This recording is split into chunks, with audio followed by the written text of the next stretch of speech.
Lo vamos a ver en la próxima clase después de las presentaciones. ¿Qué presentación? Ah. Porque la próxima semana son las presentaciones de las patologías neuro, ¿ya? Que es la escala de Asia, ya un documento cortito, 20 diapos. Ah, sí, la escala de Asia. Que es la escala de Asia, ¿ya? Para que nosotros podamos saber cuáles son los puntos motores, ¿ya? Y puntos sensitivos a evaluar para pesquisar si que el paciente puede tener algún tipo de daño o no en la vía nerviosa, ¿ya? Obviamente acá pensando en pacientes con lesión medular. Ahora, si ustedes me dicen, profe, pero ya, no sé, vamos a ver nosotros en algún momento un lesionado medular, yo en mi vida he visto un lesionado medular. Yo lo acabo de ver. La Charo le Ya, Hice trajo un no, caso uno. clínico y averigüé de la escala De la de escala de Asia. Asia, ya. De hecho, yo en mi vida he visto solamente un paciente con lesión medular. Uno solo. El mío era para paresia medular en C3, C5. Y lo impresionante fue que la profe nos dijo a nosotros que venía un paciente con lesionado medular y nosotros nos imaginamos Una que, paralisia. claro, él venía en silla de ruedas y cuando se paró, y empezó a caminar en Nos burrito, quedamos nosotras así. quedamos con la boca abierta. lesión casi al final? Entre C3 C3 y C5. C5. Pero a causa Caminaba. de una operación de un tumor cancerígeno. Pero claro, de hecho es... no trauma. No fue con sí, trauma. claro, pues no es trauma. No es trauma. Pero entra como lesión medular. Sí, entra como lesión medular. Intervención. Sí, sí, de hecho la profe nos quedó mirando así la reacción de las caras de nosotras. Me dijo que fue muy divertido porque ustedes se imaginaron como que Que no no caminaba. Sí, pues. Y nosotras mirando y el paciente, de hecho, hasta sentadilla hacía. Chao. Con el burrito, Pero literal. eso es una lesión parcial. Sí, ¿Ya? pues, Es una no lesión es completa, plena, no es completa, no es completa. exacto. Entonces también tienen que pensar a lo... Profesor, disculpe, es Vamos, eso motora sensitiva y automática. Ya, es motora sensitiva. Ya, es que también tienes autónoma. Autónoma, eso. Ya, también tienes autónoma.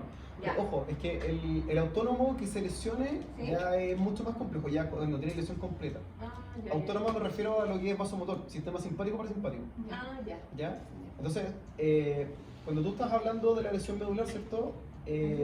Mira, como estamos diciendo, puedes tener lesión completa o incompleta. Completa. ¿Ya? Dependiendo de cómo es la lesión, ¿cierto? O si es que es parcial, a qué punto llega la lesión, para saber si es que implica la parte motora o la parte sensitiva o ambas. ¿Ya? Ya. Entonces, para eso hay que saber anatomía de la columna. Po. Claro, los dermatólogos. Más que eso, ¿dónde lleva la información motora la médula? ¿Anterior o posterior? Anterior. Anterior, pues, posterior para toda la parte sensitiva. Sensitiva. Entonces, si la lesión, ¿cierto?, es de posterior hacia anterior, probablemente se ve afectada la parte más sensitiva, ¿cierto? Por ahí quizás, de hecho, simpático no tanto en realidad, porque esto es más con la vía motora, la simpático para simpático. Pero solamente sensitivo, entonces la persona quizás puede generar movimiento, pero tú lo tocas y no siente, o siente hormiguitas constantes, ¿ya? Pero en cambio, si la lesión es del otro lado, de anterior hacia posterior, tiene una lesión en la vía motora, y ahí muy probablemente, como lesión de segunda motorneurona, sea un paciente más con hipotonía, y vendría siendo una hipotonía flácida, ¿ya? Entonces ahí claramente generar movimiento es difícil, dependiendo obviamente de dónde es el daño, el lugar de la lesión. ¿Ya? Entonces, aquí ¿qué es lo que es importante? Lo importante que necesito que ustedes aprendan, ya va a hacerlo práctico la próxima semanita, es esto, ¿ya? Los dermatomas o... Es que en realidad, sí, son dermatomas y miotomas, pero son más como los puntos sensitivos motores distales. De la extremidad superior y de la extremidad inferior. Pensando en que lo más común, que cuando tú tienes un cierto grado de lesión, ¿cierto? Se afecta lo cervical. Claro. Por ejemplo, la persona que se tira un piquero de un risco y cayó con la cabeza sobre la piedra y generó un mecanismo de hiperextensión de cuello, ¿ya? O en la piscina, que también ocurre lamentablemente, y quedan con lesiones cervicales, ¿ya? Y lo otro, por accidentes automovilísticos que pueden generar lesiones a nivel lumbar, ¿cierto? Y la que a nosotros nos van a interesar van a ser estas, ¿ya? La que nos llama mucho. L1, L2, L3, L4, L5, ¿ya? Ahora, esto se relaciona mucho con otras cositas relacionadas a lesiones neurales o dolor neuropático, ¿ya? Entonces acá nosotros, ¿qué es lo que vamos a hacer? Yo, después de que repasemos esta parte de la escala de Asia, que lo vemos de forma práctica, necesito también que veamos la otra parte de evaluación asociada al dolor neuropático, que esa parte fue la que nosotros no hicimos en la relación musculoesquelética porque la uno con esto, ¿ya? Para hacer la cuestión al libro para que no sea cortado allá y después retomarlo acá, ¿ya? Porque esto hay una escala específica para poder ver esto cuando hay una compresión neural. Entonces, necesito que vean esto, hago una pequeña tareita, y esta sí, por favor, anótenla para que lo podamos revisar. Diferencias entre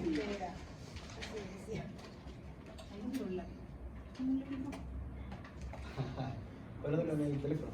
Estoy grabando. Ya, ¿pero para qué le grabación? Sí, grabando. Diferencias entre dolor radicular, dolor irradiado y radiculopatía. Eso es clave para entender el tema del dolor neuropático asociado a alguna lesión nerviosa. O sea, aquí lo vamos a llevar a una estructura mucho más grande que es la médula, pero si después le llevas a un tracto más pequeño, por ejemplo, como el nervio ulnar, por ejemplo, aplica de la misma forma. ¿Ya? Eso. Entonces, a lo que vamos a estar haciendo, vamos a estar viendo casos clínicos, después de la discusión que estuvimos viendo. Lo otro que necesito, de hecho lo que nosotros vamos a ver en la parte como práctica es esto, esta cartilla, digamos, para llenar lo que es la escala de Asia. Entonces acá te aparecen el puntaje, se lo explico el tiro para que después ahorremos esa parte para la próxima semana. Tienes derecha izquierda, ¿cierto? El tacto ligero y el pinchazo. El pinprick, el pinchazo, el tacto ligero es cuando tú le pasas un algodoncito a la plumilla del martillo neurológico, ¿ya? Y vas viendo si tiene respuesta sensitiva en nivel C2, C3, C4, C5, C6, C7, C8, T1, ya que esos son los relevantes, o al menos los que vamos a estar revisando, ya. La parte torácica la vamos a saltar, ya, después les explico por qué, y después retomamos L1, L2, L3, L4, L5, S1, que van a ser los más relevantes. ¿Por qué no nos metemos en S2, S3, S4 y S5? ¿Dónde están S1, S2, S3, S4 y S5? Ya, en una zona privada. Entonces ahí no podemos hacer ningún tipo de estimulación sensitiva porque eso lo tiene que hacer el médico en la evaluación neurológica como tal. ¿Ya? Las personas que trabajan en el piso pélvico. Pero el maniquí no tiene permiso. ¿Es un maniquí polivalente? Sí, un consentimiento. Con profesional. Entonces, el tema es que acá la estimulación sensitiva, ya, acá el kinesiólogo es el que la hace, la estimulación sensitiva, y la hacen a través del uso de estimulación con TENS, de forma intercavitaria, así con una especie como de. ¿Cómo lo digo para que no se me enferme? Claro. Es un electrodo. Es que es un electrodo Sí, que que tiene forma fálica, se introduce en una cavidad corporal, ya que para las mujeres puede ser vagina llano y para el hombre lano, ¿ya? Y se aplica corriente. Y se aplica corriente, ¿ya? Lo que también se puede ocupar, pero ojo, no está, depende de la corriente, se utiliza para interferencial. No se utiliza, no se utiliza el TENS. Sí, ojo, no se utiliza Era el como TENS. sadomasoquismo, Eso está ¿no? relacionado con el tema de la frecuencia de la corriente. Se utiliza la corriente interferencial y no el TENS. ¿Por qué? Porque el TENS lo que puede hacer puede generar estimulación, digamos, como de nociceptores y que pueden empezar a descargar información. Y con eso, si es que hay una lesión nerviosa y hay como la reconexión de la información al paso de la corriente, en este caso la información, digamos, aferente a la que sube pasa a la médula y sube al sistema nervioso central, puede generar hiperalgesia y alodinia. ¿Ya? Entonces, por eso no se puede utilizar el TENS. De hecho, está contraindicado, algunas personas lo utilizan, pero está contraindicado a la gente que tiene parálisis facial utilizar el TENS. Porque puede ser que generen esa hipersensibilidad en la piel. Oye, he visto 3 casos de parálisis y lo usan igual. Y lo usan, sí. De hecho, no está recomendado. No está recomendado. Al menos en las primeras fases. Al menos en las primeras fases. ¿Ya? No está recomendado. Por lo mismo. Ya, entonces, ya, ahí tiene la parte sensitiva, ¿cierto? La parte motora te aparece acá. Entonces la parte motora, ¿qué es lo que nosotros tendríamos que evaluar? Flexión de codo para C5, extensión de muñeca para C6, C7 para extensión de codo, C8 para flexión de los dedos, ¿ya? Y T1 para abductor de los dedos, ¿ya? Entonces eso es lo que nosotros tendríamos que preocuparnos de hacer evaluación cuando sospechamos de un paciente que pueda tener algún tipo de lesión medular, ¿ya? Ya sea como el caso que decían las chiquillas, ¿cierto? De algún tumor, ¿ya? Trauma. O un traumatismo. Generalmente traumatismo, y por ahí cuando hay personas que tienen whiplash y están metidos en un accidente automovilístico del auto que va hecho pedazos, hacen esta cuestión. O sea, es Glasgow, Asia, ¿ya? Yo escuché que el Glasgow no se debería aplicar inmediatamente en el momento del trauma. Se tiene que aplicar un par de horas después. Para ver si efectivamente hay daño o no hay daño. No, en realidad, mira, yo con eso no estoy de acuerdo. Si tú buscas guías clínicas al respecto, te dice que tenés que hacerlo en el momento. ¿Por qué? Eso yo sabía que en el momento, pero también este médico decía que habían guías o habían estudios que decían que era mejor aplicarlo un tiempo después, un par de horas, para verificar el daño total que puede tener el paciente. Porque en el momento puede estar despierto, y después se nos desata el daño, y tú vas a verificar efectivamente si tiene o no el daño. Entonces lo Es pide lo como en duda mismo, con es eso. lo mismo que la fiebre. Tú la fiebre, lo que te recomiendo es monitorizarla a la hora, ¿Ya? ¿cierto? O cada media hora si que te das cuenta que la fiebre está subiendo mucho. Ya, o cada 20 minutos, ahí en media hora, 20 minutos. ¿Y cómo pasa? ¿Ves? Porque después decía, claro, si tienes puntos, tú ya sabes todo. Ya, que si Entonces, no, después, es que claro, si no lo haces al principio, ¿cómo dices que tienes los puntos después? sí, es que eso pregunté yo cuando paré la ponencia, porque era una especie de presentación técnica, hace un paper o varios. Y decía, ¿pero por qué? ¿No debería como parámetro comparativo tener el inicio y después el intermedio y el final? Yo estoy de acuerdo con eso de la comparativa, porque si te das cuenta que el paciente está decayendo con el tema de la escala de Glasgow, Más de porque dos está con claro, está con, de hecho, es un punto. De hecho, aquí decía que Los con un 15, punto, y yo es un decía, punto. siendo médico, yo me llamaba la atención, pero creo que es una hora. Decía, si es un punto, déjenlo como insignificante. Si son No, dos o no. más, yo quedé así como, ¿cómo? No. Si perdí un punto entero. No. El punto, la escala de Glasgow, la escala de Glasgow tiene 15 puntos. El mínimo que puedes tener son 3 puntos. Con 0 te muerto.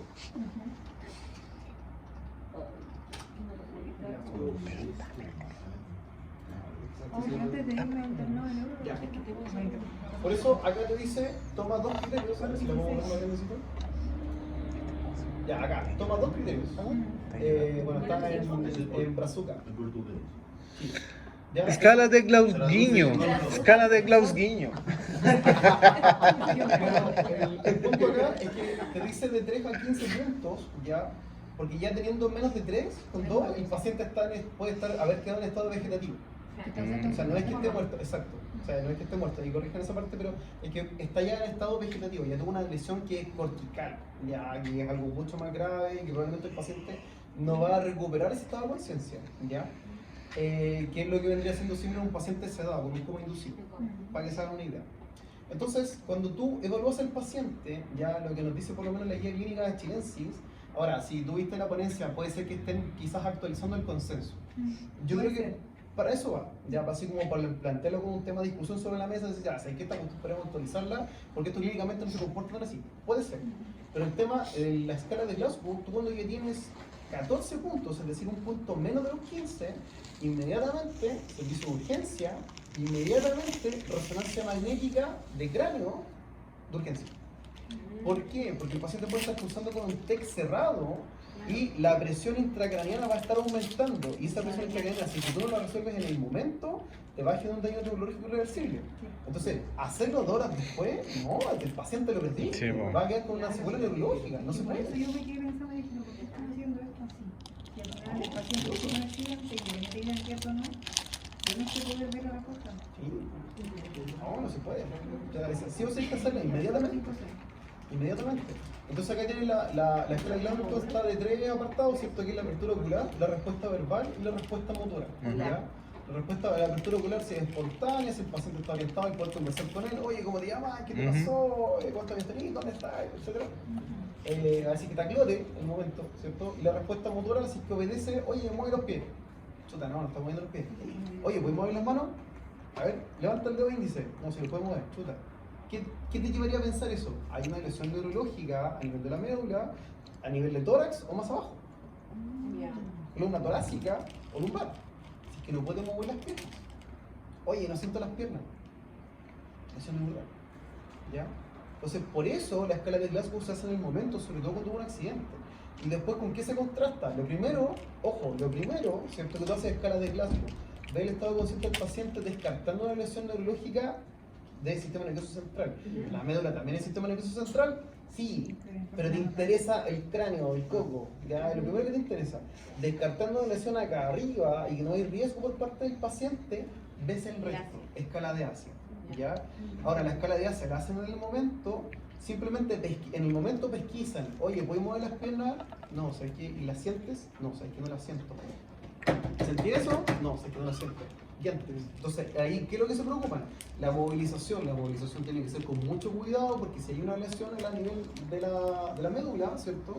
Con una mala manipulación por el paciente para dejarlo seguro, ¿cierto? En la tabla, poder pasar a la ambulancia, puede lesionar más la médula. Y con eso, por supuesto, que vas a asegurar una lesión neurológica que va a ser irreversible, ¿ya? Recordando que la lesión medular sí tiene una tasa de reparación, es bajita, pero hay una tasa de reparación. ¿Se puede recuperar la persona en un 100%? Probablemente no, pero sí va a poder recuperar funciones. Sensitiva, para que el paciente no tenga escala, diga, chuta, ¿sabes qué? Necesito que me muevan la pierna porque si no me va a hacer una úlcera por presión, ¿cierto? O dos, para hacer cierta actividad motora que tenga que ver con el retorno venoso, para que no tenga ningún tipo de problema cardíaco. Y por supuesto, cardíaco, pulmonar, renal, ¿ya? Entonces, aquí ya les di la pauta, o sea, lo que es neurológico se relaciona mucho con lo respiratorio. Van las dos cositas de la Tenía mano. respiratorio y digestivo. Claro. Pésimo. Sí, van las dos cositas de la mano. Mm. Sí o sí. ¿Ya? Entonces, igual es importante que aquí vayamos cruzando la información. De hecho, el caso de que vamos a ver ahora es neuro y respiratorio. Así como ya de aviso. Entonces, ya, escala de Glasgow, pesquisa si hay algún tipo de alteración neurosensitiva motora por la lesión, accidente automovilístico, o sea, un tipo moto que chocó con un camión. Y ya, después en la urgencia ya le hacen escala de Glasgow para controlar dónde está el daño. ¿Ya? Entonces puede ser que tengas, como dijimos, lesión parcial, ¿cierto? Puede ser que tengas un nivel motor distinto al sensitivo. Claro. ¿A qué me refiero con eso? Sí, ¿ya? Entonces con eso puedes tener, por ejemplo, que el flexor de cadera L3 el paciente no lo puede hacer, ¿cierto? Es decir, no puede hacer flexión de rodilla. Ah, extensión de rodilla, perdón. Está leyendo el de arriba. Extensión de rodilla, L3, extensión de rodilla. Puede hacer flexión de cadera, pero tiene nivel sensitivo de L3. ¿Ya? ¿Cómo podría ser que estuviera pasando eso? Que no tenga nivel iniciativa motora a nivel L3, pero sí tenga sensibilidad L3. Exacto, el daño fue por delante. Exacto, fue por anterior. ¿Ya? ¿Eso por qué puede ser? Porque quizás tienes un paciente, y allí nos ponemos a inventar, pues suponer, porque al final puede ser muchas cosas. Pero el paciente, ponte que tiene una antrolistesis, Ya. y el impacto, claro. Ya, enderezó la columna, sí. Es maquiavélica esta cabra, pero sí, ¿ya? Entonces eso generó la compresión de los cuernos anteriores, ¿cierto? De las astas anteriores, o ventrales, mejor dicho. Por eso es asta ventral, dorsal de la médula espinal. La asta ventral, donde lleva justo la información motora, genera la compresión, y no la parte sensitiva. ¿Ya? Pero de ahí para abajo, como la médula genera inflamación y la inflamación corre hacia distal, puede estar todo eso a nivel de ahí para abajo afectado. ¿Se entiende? Sí. Ya. Pero ojo, eso a ver, si ustedes revisan la fisiopatología relacionada a la lesión medular, se van a dar cuenta que es súper compleja el entender cómo es que funciona la gama completa asociada a la inflamación neurogénica. Inflamación neurogénica me refiero a la inflamación del nervio, ¿ya? Porque genera cambios a nivel fisiológico, por ejemplo, de los canales, por ejemplo, de sodio y potasio, que se vuelven hipersensibles, que después cuando empieza la ramificación te genera una alteración del ganglio raíz dorsal, y la información sináptica, por ejemplo, se mete o se cruza con redes sinápticas por la neuroglía, con el ganglio de raíz dorsal, y te genera sinapsis, por ejemplo, con las láminas de Rexet, que no sé, son las que llevan información nociceptiva, y se cruzan con la sensitiva, y te quedan escoba. Entonces, a nivel neurogénico genera eso, o neurológico, y eso puede implicar que el paciente después, o te ayuda a entender por qué el paciente después tiene dolor neuropático cuando empieza a restablecerse la conexión de la información a la médula. Así funciona. Es súper complejo de verlo. Resumidas cuentas, lo que dije es eso. Yo sé que es difícil de entender o digerir, pero funciona así. Él tiene dolor neuropático, pero crónico. Sí, Desde Sí, que porque- amanece le duelen las piernas. Es que eso se genera por la neuroplasticidad igual. Po.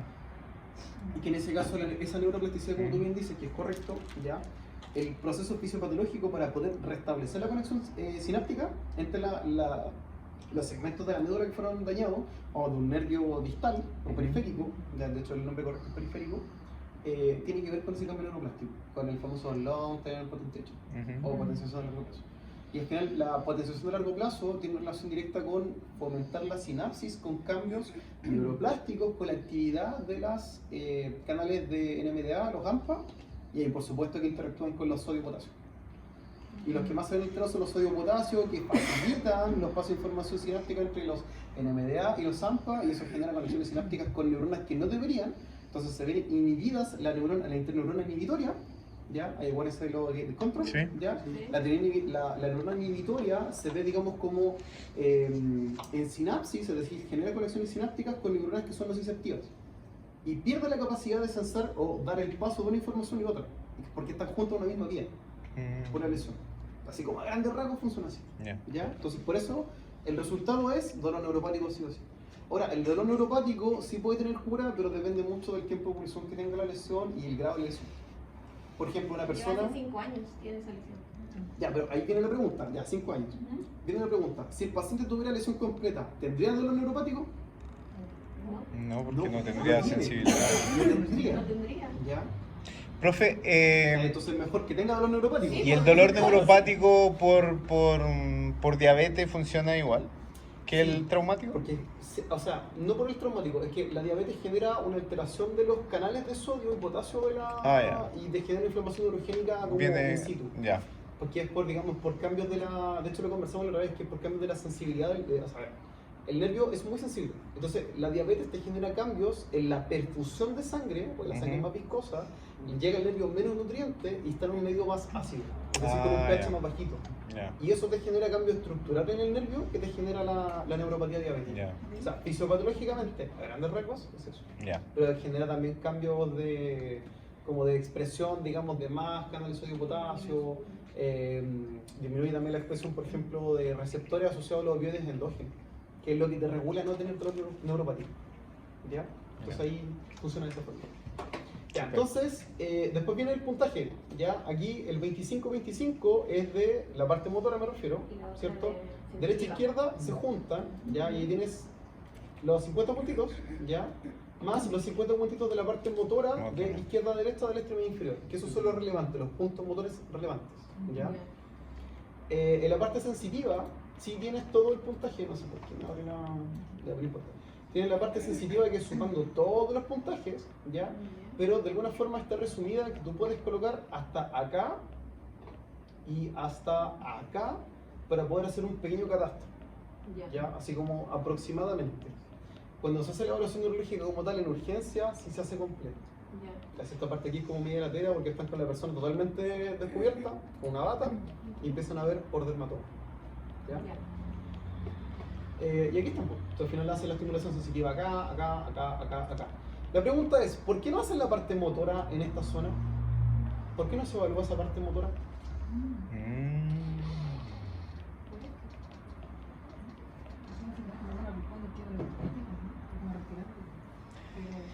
Claro, pues yo creo que se determina así, si está respirando por sí solo, La parrilla está... costal, la estabilidad de la zona.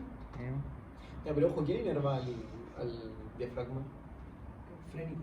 El freno. Ya, y eso vendría siendo ¿qué par craneal? Ah, no, no me acuerdo. El vago. El vago. Ah, sí, bueno. Ya, entonces si te haces evaluación de pares craneales, claro, pues sí, como...